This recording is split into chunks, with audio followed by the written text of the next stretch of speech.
पानी के अजब खेल। बारिश आने पर सब खुश होते हैं। खास तौर पर बच्चों की खुशी का ठिकाना नहीं रहता। बारिश में भीगना, कश्तियाँ तैराना, पानी में पत्थर मारना हम सबके बचपन का हिस्सा रहा है। इस वीडियो में बच्चों द्वारा खेले गए खेलों की मदद से पानी की विशेषताओं को दर्शाया गया है। आओ दोस्तों, हम रमा और हरी की नजरों से ये समझें कि कुछ चीजें पानी में तैरती हैं और कुछ चीजें पानी में डूब जाती हैं। इस वीडियो के उद्देश्य हैं: क. समझना कि कुछ चीजें पानी में तैरती हैं और कुछ चीजें पानी में डूब जाती हैं। ख. आसपास की चीजों का तैरने और डूबने के आधार पर वर्गीकरण कर पाना। ग. अवलोकन बिंदुओं को डेटा के रूप में रिकॉर्ड करना। रमा देखो, आसमान में कितने घने बादल छाए हैं। लगता है तेज बारिश आने वाली है। हाँ, मुझे तो बारिश बहुत पसंद है। बारिश के पानी में नहाने की बात ही कुछ और है और आसपास का सारा नजारा भी कितना सुंदर हो जाता है। सब साफ सुथरा, सुंदर सुंदर, धुला धुला। पौधों और खेतों को बिना पानी दिए ही बारिश का पानी मिल जाता है और तालाब भी भर जाते हैं। सच में पानी हमारी धरती को हरा भरा रखता है। अरे देखो, बारिश शुरू हो गई, चलो नहाएं। कुछ देर बारिश के बाद जगह जगह पानी गड्ढों में इकट्ठा हो जाता है। आज तो खेलने में बहुत मजा आएगा। चलो गिल्ली डंडा खेलते हैं। हरी, तुमने इतनी तेज मारा कि गिल्ली तालाब में डूब ही जाएगी। अरे नहीं, नहीं डूबेगी। वो लकड़ी की बनी है। जानती हो, लकड़ी की चीजें पानी में नहीं डूबती। अच्छा, लकड़ी क्यों नहीं डूबेगी? जो बहुत भारी चीजें होती हैं, वो पानी में डूबती हैं, हल्की नहीं। दोनों सोचते सोचते तालाब की ओर चल देते हैं। तभी वो चुन्नू को देखते हैं। वो देखो, चुन्नू पानी के गड्ढों में कागज की नाव चला रहा है। वाह, उसकी नाव तो मस्त तैर रही है। देखा, मैंने कहा था ना, हल्की चीजें तैरती हैं। ये क्या? हरी देखो, नाव तो डूबने लगी। कागज तो इतना हल्का होता है, फिर कैसे डूब गई? चलो रमा, पहले अपनी गिल्ली निकालते हैं, फिर इसके बारे में सोचते हैं। शुक्र है हमारी गिल्ली तैर रही है और साथ ही कितने पत्ते भी तैर रहे हैं। देखो रमा, पेड़ से फूल नीचे गिरने वाला है। तुम्हें क्या लगता है कि ये तैरेगा या डूबेगा?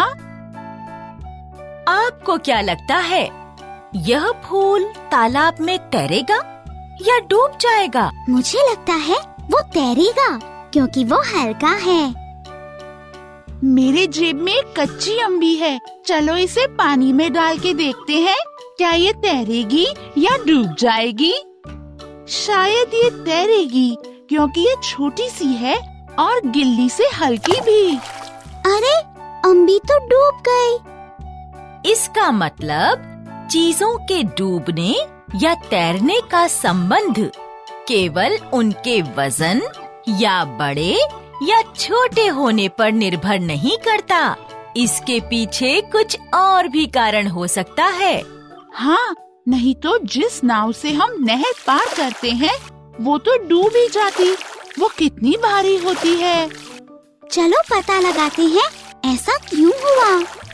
आइए दोस्तों, रमा और हरी के साथ आप भी इस सूची में लिखी गई चीजों के नाम पढ़िए और अनुमान लगाइए कि इनमें से कौन सी चीज तैरेगी और कौन सी डूब जाएगी। चलो घर चल के देखते हैं।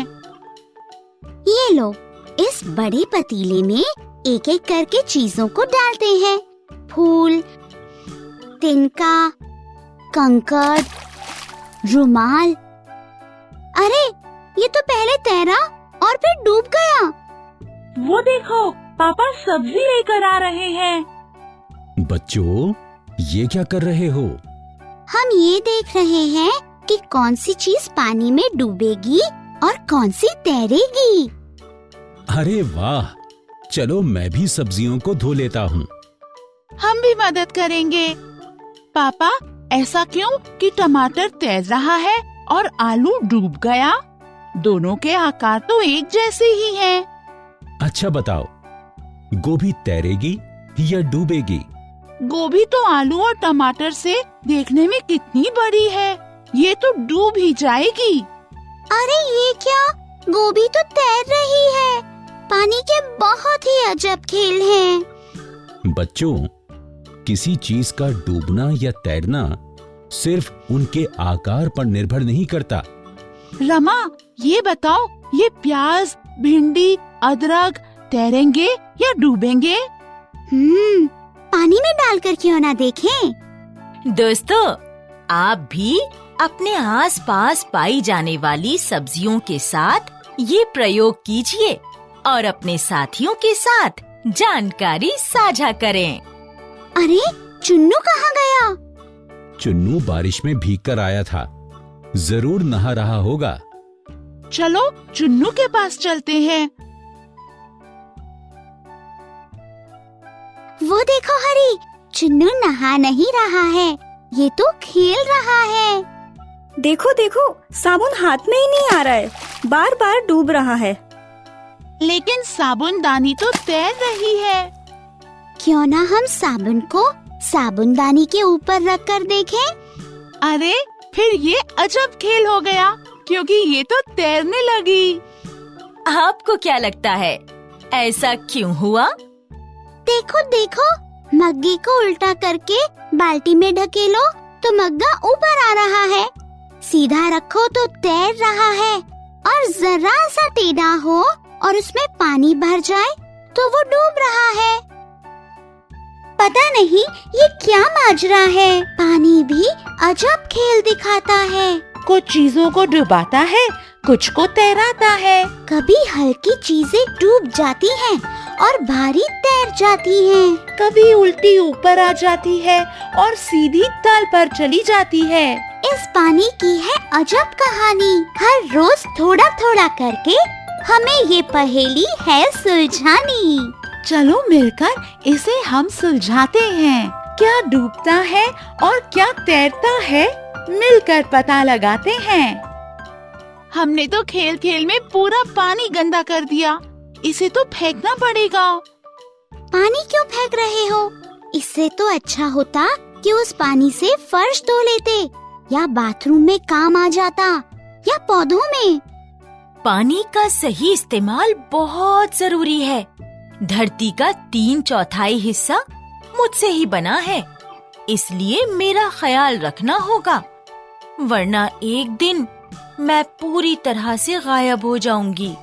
सोचिए, अगर गांव, शहर और पूरे देश और संसार के बच्चे ये जिम्मेदारी ले लें, तो मेरी कमी को कितना कम कर सकते हैं।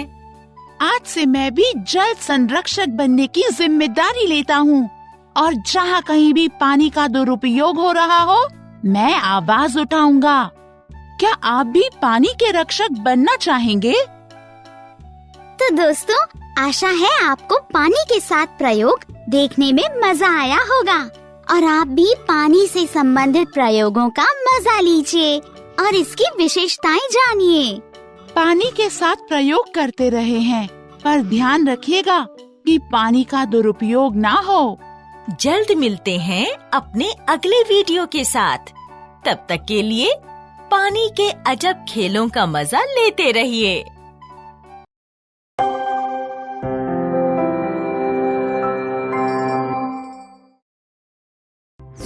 आंवला खाओ, एनीमिया भगाओ। नमस्कार बच्चों, पहचाना मुझे? नहीं? चलो मैं आपको कुछ संकेत देता हूँ। जैसा कि आप देख रहे हैं, मैं हल्के हरे रंग का हूँ। मेरा आकार गोल है।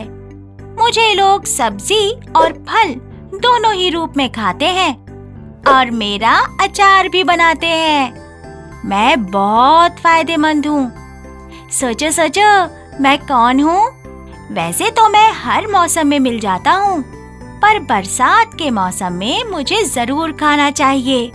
अरे, अभी भी नहीं पहचाना? मैं आंवला हूँ। जैसे कि मैंने बताया, मुझे बरसात के मौसम में जरूर खाना चाहिए। अब आपके मन में प्रश्न आएगा कि मुझे बरसात के मौसम में खाना जरूरी क्यों है? इसका जवाब देने के लिए मैं आपको बंगाल के एक छोटे से गांव ले चलता हूँ। देखो देखो, अभी तो खूब सारी बारिश हो रही है और बच्चे बारिश का मजा ले रहे हैं।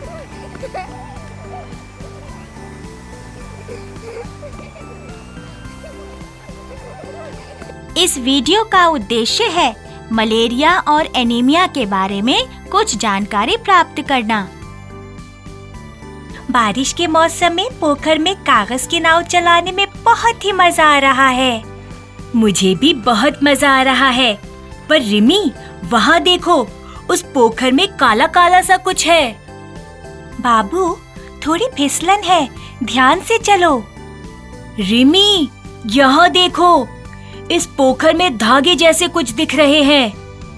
ओह, ये तो छोटे कीड़े जैसे लग रहे हैं। बाप रे, इतने सारे! बच्चों, आप यहाँ क्या कर रहे हो? इस पोखर से दूर रहना। क्यों दीदी? क्या तुम दोनों ने इस पोखर में धागे जैसे मटमैले रंग के सजीव कीड़ों को तैरते हुए देखा है? हाँ दीदी, देखा। इनको लार्वा कहते हैं। ये अंडों से पनपते हैं और ये कुछ दिनों में मच्छर बन जाते हैं। लार्वा?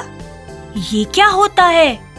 पहले तो आपने अंडे बोला और अब लार्वा कह रही हो। इसका क्या मतलब है? हाँ, मच्छर पहले अंडों के रूप में, फिर लार्वा के रूप में रहते हैं। आखिर में यह लार्वा मच्छर बन जाते हैं। हालांकि मच्छर एक छोटा सा कीड़ा है, पर वह कई बीमारियों का कारक है। जब हम लार्वा के बारे में बात कर रहे हैं, क्या आप उन कीड़ों की सूची बना सकते हैं जो अंडों से निकलते हैं? अंडों से कीड़े तक के जीवन चक्र को भी लिखिए। अच्छा, मच्छर तो बहुत खतरनाक लग रहे हैं। हाँ, खतरनाक तो होते हैं मच्छर। चलो हम घर चलते हैं। यह मौसम पानी में खेलने के लिए ठीक नहीं है। हम बीमार भी हो सकते हैं। दीदी, मैं भी आपके साथ आता हूँ। मुझे जानना है कि ये मच्छर कैसे खतरनाक होते हैं। आप बताओगी ना? हाँ बाबू, जरूर। दीदी, जल्दी से मच्छर से जुड़ी सारी जानकारी हमें दो। हमारी उत्सुकता बढ़ती जा रही है। मच्छर दिखने में तो छोटे होते हैं, पर बहुत खतरनाक बीमारियां फैलाते हैं। और ये भी सच है कि सभी मच्छर बीमारियां नहीं फैलाते हैं। तो फिर कौन से मच्छर बीमारियां फैलाते हैं? वो जिनमें बीमारी फैलाने वाले कीटाणु होते हैं। जब ये मच्छर काटते हैं, तब मलेरिया, चिकनगुनिया जैसी बीमारियां फैलती हैं। मेरी अध्यापिका बता रही थी कि अबीर पिछले हफ्ते इसलिए नहीं आया था क्योंकि उसे मलेरिया हुआ था। पर मलेरिया क्या है? उसके लक्षण क्या है? मलेरिया एक परजीवी के कारण होता है जो मच्छर के शरीर में होता है। इसलिए जब यह मच्छर व्यक्ति को काटता है, उसे मलेरिया होता है। लेकिन किसी को कैसे पता लगता है कि उसे मलेरिया हुआ है? जब व्यक्ति में बुखार, सर दर्द, ठंड लगना, उल्टी और दुर्बलता जैसे लक्षण दिखाई देते हैं, तो डॉक्टर उसको मलेरिया की जांच की सलाह देते हैं। ये जांच कैसे होती है? जब ये लक्षण किसी व्यक्ति में दिखते हैं, तो डॉक्टर उसे खून की जांच करवाने के लिए बोलते हैं। थोड़ा खून लिया जाता है और उसकी जांच की जाती है। खून की परीक्षा कहाँ होती है? कैसे पता चलता है कि रोगी को मलेरिया हुआ है?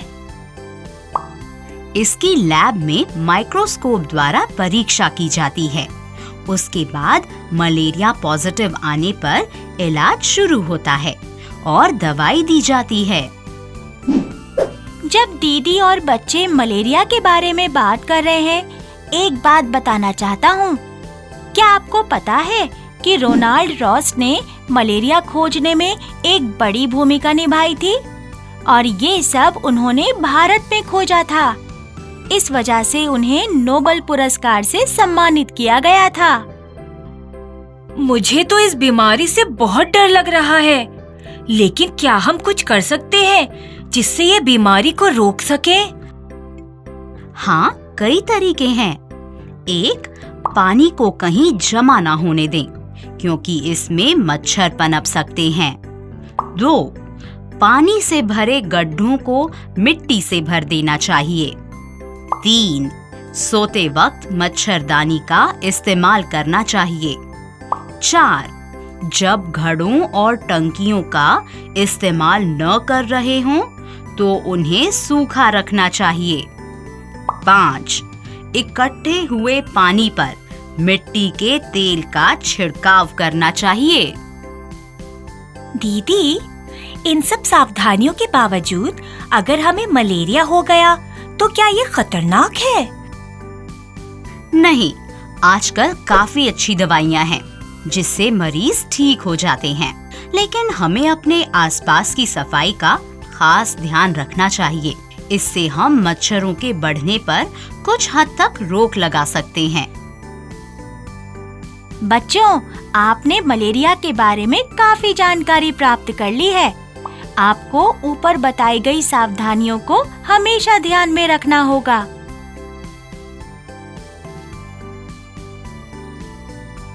पता है दीदी, जैसे मैंने पहले बोला था, अबीर हर दूसरे दिन बीमार पड़ जाता है। पता नहीं उसे क्या हो गया है। अच्छा, शायद उसमें खून की कमी हो। खून की कमी से क्या होता है दीदी? खून की कमी से एनीमिया होता है।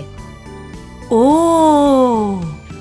एनीमिया की वजह से हमारे शरीर में खून की कमी हो जाती है, जिसकी वजह से हमें कमजोरी लगती है।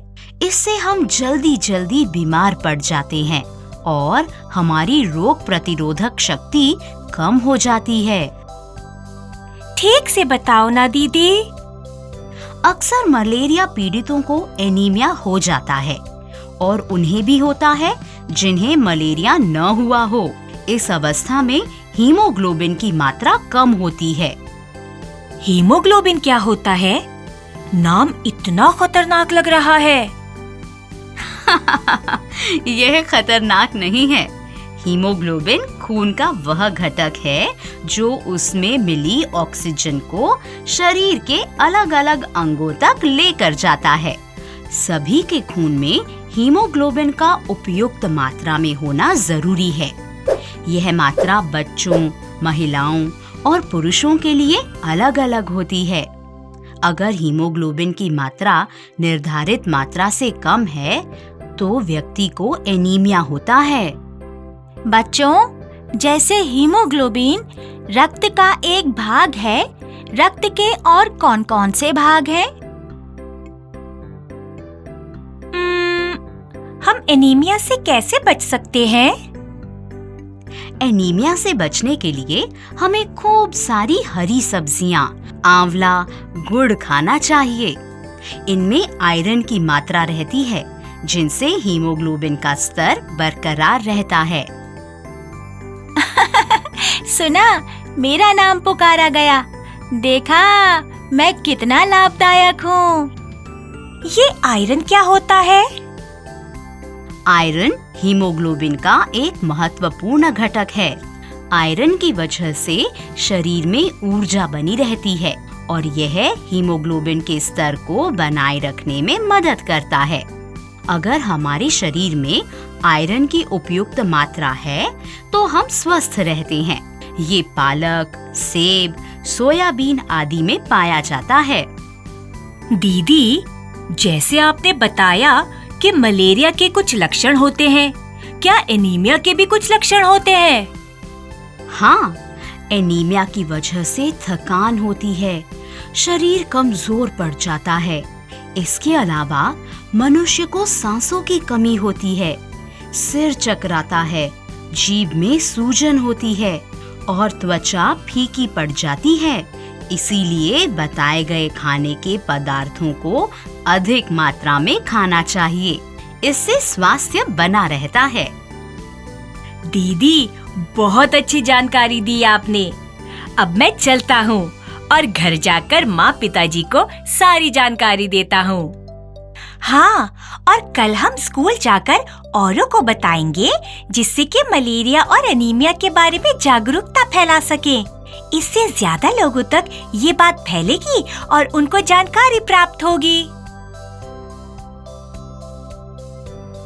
बच्चों, मुझे आशा है कि आपको मलेरिया और एनीमिया के लक्षण, उनके कारण और रोकथाम के तरीकों के बारे में समझ आया होगा। हमने इस वीडियो में उन खाद्य पदार्थों के बारे में भी बताया है जिससे एनीमिया ना हो और खून में हीमोग्लोबिन अधिक मात्रा में बना रहे। स्वास्थ्य ही धन है, इसे बचा के रखिए। धन्यवाद।